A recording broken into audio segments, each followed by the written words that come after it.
तो चलिए सीधे इस सवाल की गहराई में उतरते हैं। हम एक बहुत ही दिलचस्प कह सकते हैं, एक पहेली को समझने वाले हैं कि आखिर ऐसा कैसे हुआ कि जिस आस्था ने बड़े बड़े मध्ययुगीन साम्राज्यों को बनाया, उन्हें एक साथ जोड़ा, वही आस्था आखिर में उनके बिखरने की वजह बन गई। देखिए, मध्ययुगीन यूरोप में ईसाई धर्म सिर्फ एक मजहब नहीं था, सिर्फ पूजा पाठ तक की बात नहीं थी। नहीं, ये तो समाज का ऑपरेटिंग सिस्टम था। बिल्कुल एक ऐसा सॉफ्टवेयर जो हर चीज को चला रहा था। और सच कहूं तो एक बहुत लंबे अरसे तक इसने गजब का काम भी किया। जरा उस दौर के बारे में सोचिए। एक ऐसी दुनिया जहां हर तरफ अनिश्चितता थी, विज्ञान और शिक्षा आम लोगों के लिए नहीं थे। ऐसे में एक साझा विश्वास, एक कॉमन बिलीफ समाज में व्यवस्था बनाए रखने का सबसे बड़ा जरिया था। इसने लोगों को जिंदगी के मुश्किल सवालों के सीधे सीधे जवाब दिए और समाज को एक मजबूत ढांचा भी। और इस सिस्टम की खूबी देखिए, आस्था ने समाज की हर कड़ी को, हर इंसान को एक मतलब दे दिया था। राजा है तो वो राजा इसलिए है क्योंकि ईश्वर चाहता है। एक किसान किसान इसलिए है क्योंकि ये उसकी नियति है। तो जब सब कुछ पहले से ही तय माना जाता था, तो फिर टकराव की या बगावत की गुंजाइश अपने आप ही बहुत कम हो जाती थी। लेकिन जैसा कि अक्सर होता है, इसी ताकतवर सिस्टम के अंदर एक बहुत बड़ी छिपी हुई खामी थी। एक ऐसी दरार जो धीरे धीरे बढ़ रही थी और आगे चलकर पूरे के पूरे सिस्टम को ही गिराने वाली थी। तो ये प्रॉब्लम शुरू कहाँ से हुई? इसकी जड़ थी एक ही संस्था, यानी चर्च। जब चर्च ने यह तय करना शुरू कर दिया कि सच क्या है, मतलब सच की परिभाषा पर ही पूरी तरह से कब्जा कर लिया।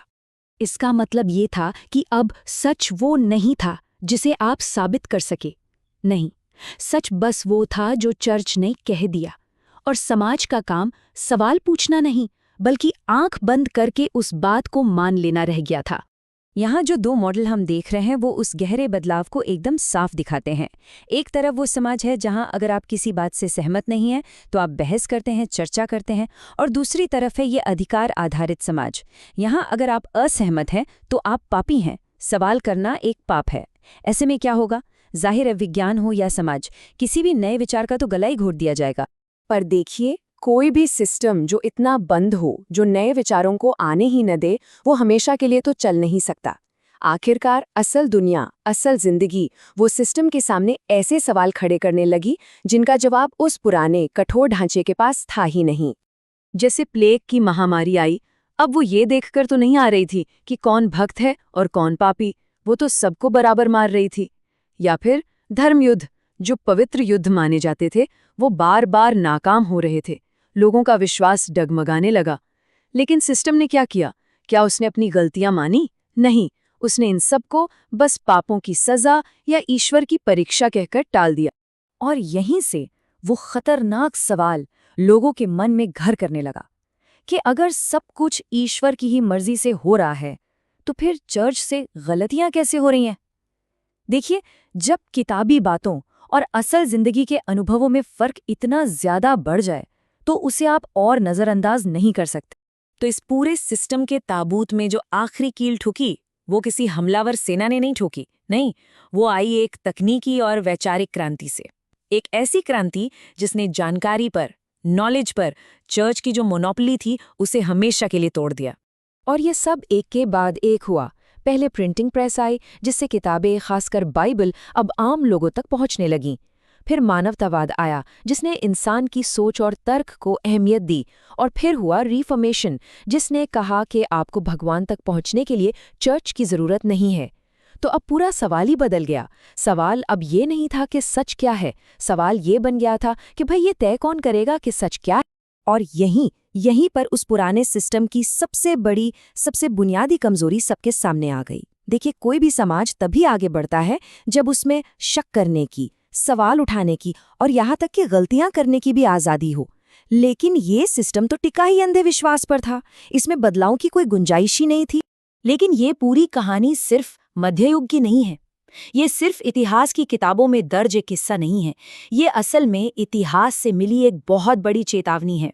ये हमें दिखाती है कि कोई भी शक्तिशाली विचारधारा, चाहे वो धार्मिक हो या सेक्युलर, वो कैसे फेल हो सकती है। ये एक पैटर्न है, एक साइकिल है। पहले आस्था या कोई विचारधारा समाज को सहारा देती है, उसे जोड़ती है। फिर वही विचारधारा समाज को जकड़ लेती है, उसे बांध देती है। और आखिर में वही विचारधारा समाज को तोड़ देती है। और ये साइकिल तब शुरू होती है जब कोई सिस्टम अपनी गलतियों से सीखने और खुद को बदलने की क्षमता खो देता है।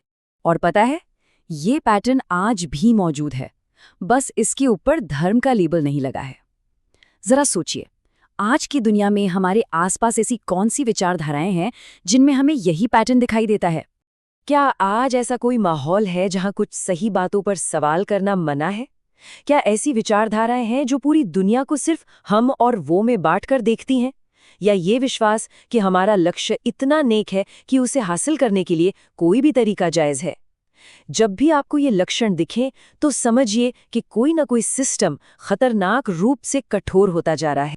और यही इतिहास का सबसे बड़ा, सबसे जरूरी सबक है। खतरा किसी चीज में विश्वास करने में नहीं है, नहीं। असली खतरा तब शुरू होता है जब कोई समाज जिस चीज पर वो विश्वास करता है उस पर सवाल उठाने की हिम्मत ही खो देता है। तो आखिर में ये एक सवाल हमारे लिए है, आज ऐसी कौन सी मान्यताएं हैं, कौन से विश्वास हैं जिन पर सवाल करना एक तरह से मना है? और क्या हमें ये सोचने की जरूरत नहीं है कि कहीं इतिहास का वही चक्र आज हमारे ही समय में तो नहीं दोहराया जा रहा?